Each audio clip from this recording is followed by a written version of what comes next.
अब तक हमने अपनी वीडियो में गॉर्डन एल्पोर्ट की डिस्पोजिशनल थ्योरी ऑफ पर्सनैलिटी के बारे में पढ़ा था। पिछली वीडियो में हमने इसके कुछ टॉपिक्स कवर कर लिए थे, जैसे definition of personality, concept of traits and personal disposition और टाइप्स ऑफ ट्रेट्स। इस वीडियो में हम आगे की हेडिंग्स को कंटिन्यू करेंगे। तो अब जानते हैं द प्रोपियम डेवलपमेंट ऑफ सेल्फहुड के बारे में। प्रोपियम वर्ड का यूज़ इन्होंने सेल्फ को डिस्क्राइब करने के लिए किया था। इसमें ये बताया है कि एक चीज़ जो ह्यूमन को मोटिवेट करती है वो होती है सेटिस्फाई बायोलॉजिकल सर्वाइवल नीड्स, यानी सर्वाइवल के लिए जो चीज़ें ज़रूरी होती हैं वो। और इसे एल्पोर्ट ने नाम दिया है अपॉर्चुनिस्टिक फंक्शनिंग का। मतलब हम अपॉर्चुनिटी देखकर रिएक्ट करते हैं। जैसे हमें पता है कि अगर हम ऐसे बिहेवियर करेंगे तो हमें कुछ अच्छा मिलेगा, क्योंकि हमने किसी और को भी ऐसा बिहेवियर करते हुए देखा था और उसके लिए उसको अवार्ड मिला था, तो हम भी उसी के बिहेवियर को रिपीट करेंगे। तो इसको हम बोलते हैं अपॉर्चुनिस्टिक फंक्शनिंग। और ये पास्ट ओरिएंटेड होता है और बायोलॉजिकल होते हैं। ऑलपोर्ट ने ये भी देखा कि बहुत से लोगों के बिहेवियर को समझने के लिए अपॉर्चुनिस्टिक फंक्शनिंग काफ़ी नहीं थी, क्योंकि उनका विचार था कि लोगों का बहुत सा बिहेवियर किसी अलग चीज़ों से मोटिवेट होता है, और इसको उन्होंने प्रोप्रिएट फंक्शनिंग कहा, और इसी से प्रोपियम वर्ड भी आया है। तो प्रोप्रिएट फंक्शनिंग को इन्होंने अपॉर्चुनिस्टिक फंक्शन से अपोजिट बताया है। उन्होंने बोला है कि इसमें हम रिएक्ट पहले करते हैं और उसके रिज़ल्ट जो भी होगा उसका बाद में सोचते हैं। मतलब ये फ्यूचर ओरिएंटेड बिहेवियर होता है। इसमें हम कोई भी बिहेवियर करने से पहले ये नहीं सोचते कि हमें इसके बदले क्या रिज़ल्ट मिलेगा या इसका क्या रीअवार्ड मिलेगा। और ये साइकोलॉजिकल होते हैं, ना कि बायोलॉजिकल। मतलब पहले वाले को हम बायोलॉजिकल कैटेगरी में देख सकते हैं और इसको हम साइकोलॉजिकल कैटेगरी में देख सकते हैं। प्रोप्रिएट शब्द प्रोपियम से आया है, जो सेल्फ को डिस्क्राइब करता है। इन्होंने सेल्फ वर्ड की सैकड़ों डेफिनेशन को रिव्यू किया और ये पाया कि इसको और साइंटिफिक बनाने के लिए सेल्फ वर्ड को हटा देना चाहिए, इसकी जगह पर किसी और वर्ड का यूज़ करना चाहिए। तो इसकी जगह पर इन्होंने प्रोप्रियम वर्ड को रखा। इस शब्द को समझने के लिए हमें वो सब करना चाहिए जो हम करना चाहते हैं, या वो बनना चाहिए जो हम बनना चाहते हैं। और अगर हम ये ऐसा सब कुछ करते हैं तो इसे प्रोप्रिएट फंक्शनिंग कहते हैं। इन्होंने यहाँ पर प्रोपियम को डिफाइंड करने की कोशिश की है। इन्होंने इसे दो तरीके से डिफाइन करने की कोशिश की है। पहला फिनोमिनोलॉजिकल और दूसरा फंक्शनल। फिनोमिनोलॉजिकल का मतलब है अपने एक्सपीरियंस के बेसिस पर अपनी सेल्फ को कंसीडर करना। ऑलपोर्ट ने सेल्फ के 7 फंक्शंस कंसीडर किए हैं। पहला सेंस ऑफ बॉडी, दूसरा सेल्फ आइडेंटिटी, तीसरा self esteem, fourth self extension, fifth self image, और सिक्स्थ रैशनल कॉपिंग, और लास्ट प्रोप्रिएट स्ट्रीविंग। तो पर्सन इन 7 स्टेजेस से सीक्वेंस वाइज गुजरता है, जिससे वो अपने सेल्फ के बारे में जानता है और इसी से हम प्रोपियम को समझ सकते हैं। पहला स्टेज है सेंस ऑफ बॉडली सेल्फ। तो सबसे पहले हमारे अंदर बॉडली सेंसेशन की अवेयरनेस डेवलप होती है। जब हम जन्म लेते हैं ये तब से डेवलप होना शुरू हो जाता है। सेकंड है सेंस ऑफ आइडेंटिटी, यानी लैंग्वेज के थ्रू अपने आसपास की चीज़ों को पहचानना। मतलब अपना नाम सुन सुन के अपने आप को पहचानता है, अपने टॉयज़ को पहचानने लगता है, अपने क्लोथ्स को पहचानने लगता है। बेसिकली इसमें लैंग्वेज डेवलप होता है जिसके ज़रिए वो चीज़ों को समझ सकता है। थर्ड है सेंस ऑफ सेल्फ इस्टीम। ये तब डेवलप होता है जब बच्चा 3 साल का हो जाता है। इसमें वो अपनी सक्सेस पर खुश होता है। सक्सेस का मीनिंग यहाँ पर किसी अकेडमिक सक्सेस से नहीं है, बल्कि वो अपनी टॉय संभाल के रख ले तो उसको अप्रिशिएट मिले, तो ऐसी सक्सेस उसके लिए होती है। तो ऐसी सक्सेस पे वो खुश होता है, उसका सेल्फ इस्टीम बढ़ने लगता है और यहीं से उसका सेल्फ इस्टीम बढ़ता रहता है। फोर्थ है सेंस ऑफ सेल्फ एक्सटेंशन। जब बच्चे 4 से 6 साल के होते हैं तब उनमें ये डेवलप होता है। इस स्टेज में उन्हें ये रियलाइज़ होता है कि उनके अलावा भी उनके आसपास उनके इन्वायरमेंट में और भी लोग होते हैं। बेसिकली वो ईगो सेंट्रिज्म से बाहर आता है। ईगो में होता है ना कि वो सिर्फ अपने बारे में सोचता है, तो वो इस चीज़ को छोड़ के लोगों के बारे में भी सोचने लगता है। उसको पता चलता है कि हाँ, उसकी डिमांड सिर्फ पूरी नहीं होती, लोगों को भी देखना पड़ता है, ये सब। फिफ्थ स्टेज है सेल्फ इमेज और ये 5 से 6 साल में डेवलप होता है।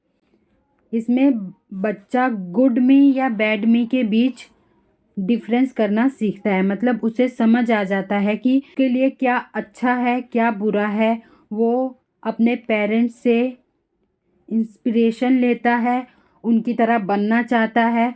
उसे पता चलता है कि हाँ, मुझे क्या करने से मेरे पेरेंट्स अप्रिशिएट करेंगे, क्या करने से मुझे डांट मिलेगी, पनिशमेंट मिलेगी, ये सब।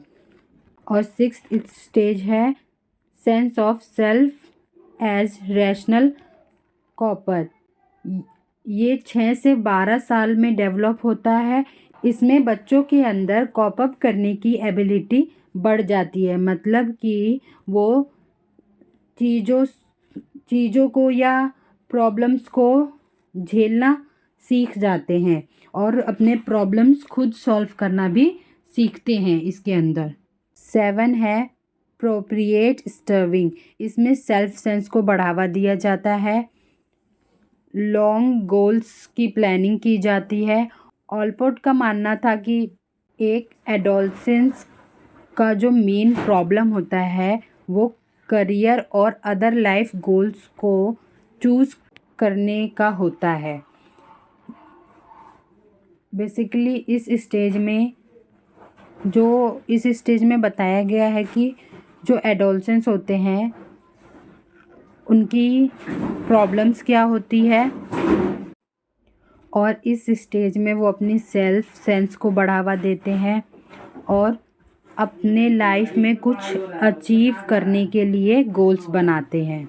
नेक्स्ट टॉपिक है फंक्शनल ऑटोनॉमी। ऑलपोर्ट ये नहीं मानते थे कि अगर हमें किसी पर्सन के प्रेजेंट बिहेवियर को समझना है तो हमें उसके पास्ट को देखना होगा, बल्कि वो ये मानते थे कि जो पर्सन अगर कोई बिहेवियर कर रहा है प्रेजेंट में तो उसका लिंक उसके पास्ट से नहीं है।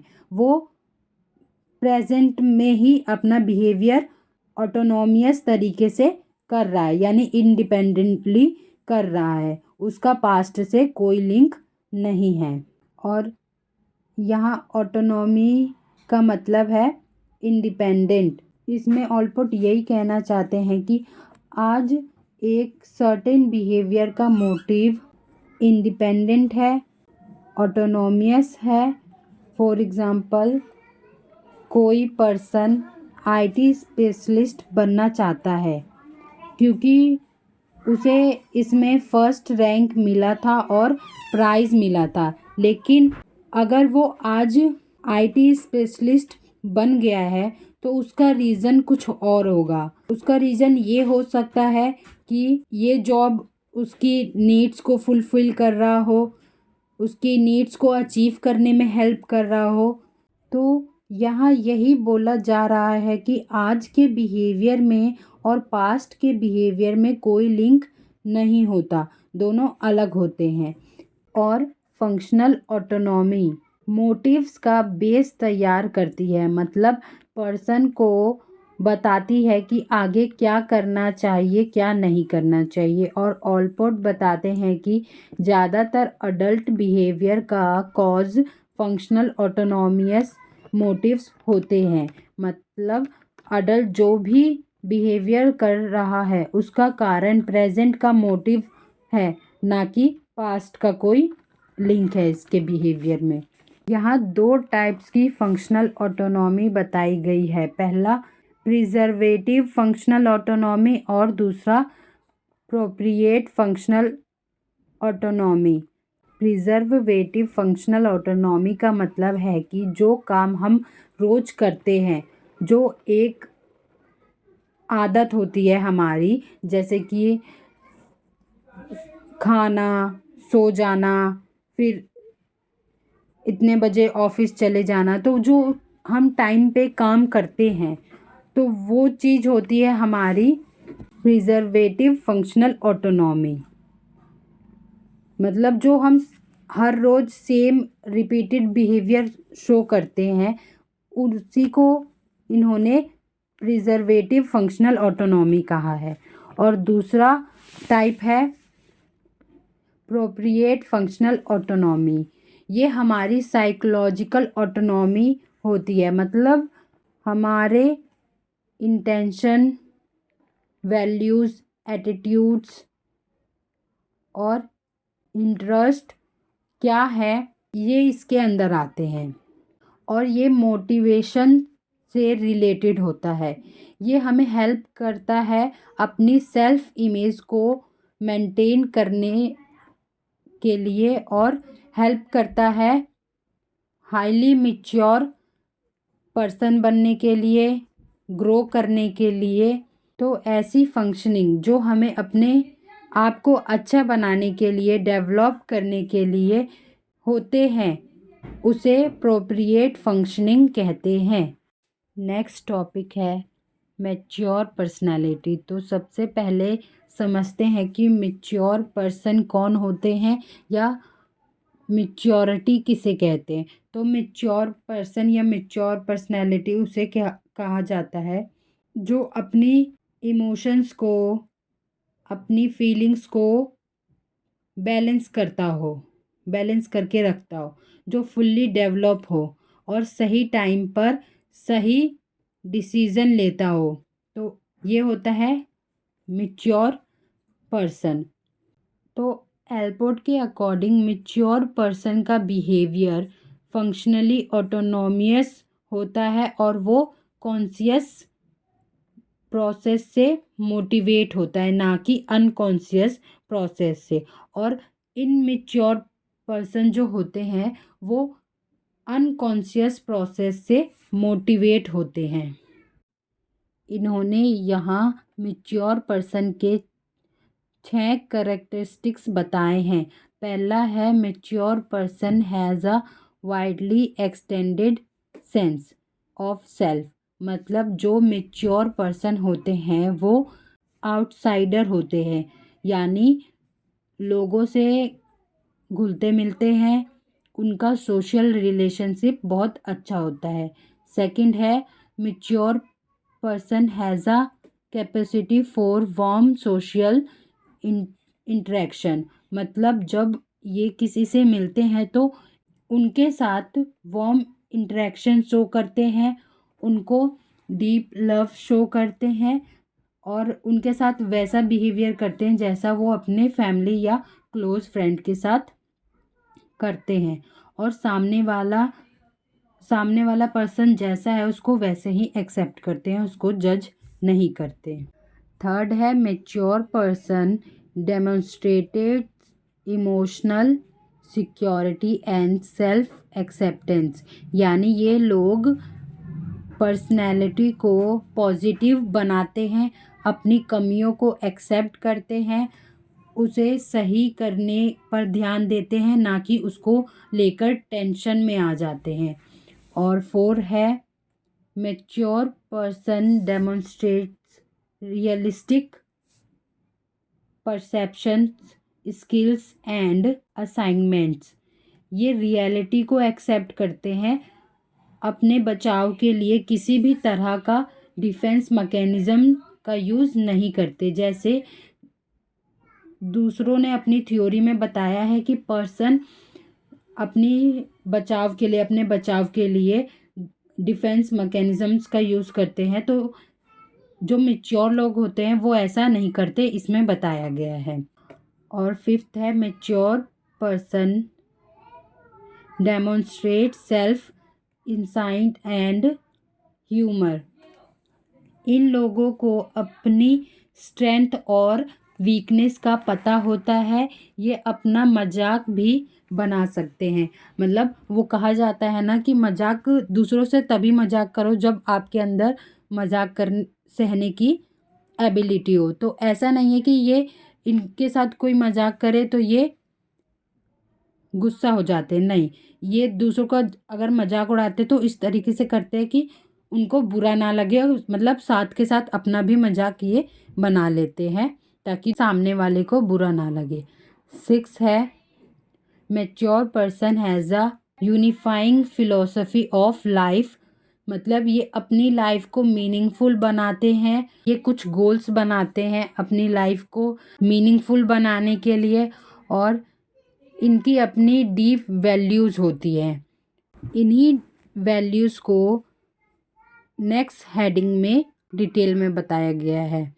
नेक्स्ट टॉपिक है application the study of values. किसी भी मैच्योर पर्सन की फ़िलॉसफी वैल्यूज़ पर बेस होती है। इनको पता होता है कि इनको अपनी लाइफ में क्या चीज़ करना है, क्या नहीं करना, और क्या इम्पोर्टेंट है इनकी लाइफ में और क्या नहीं है।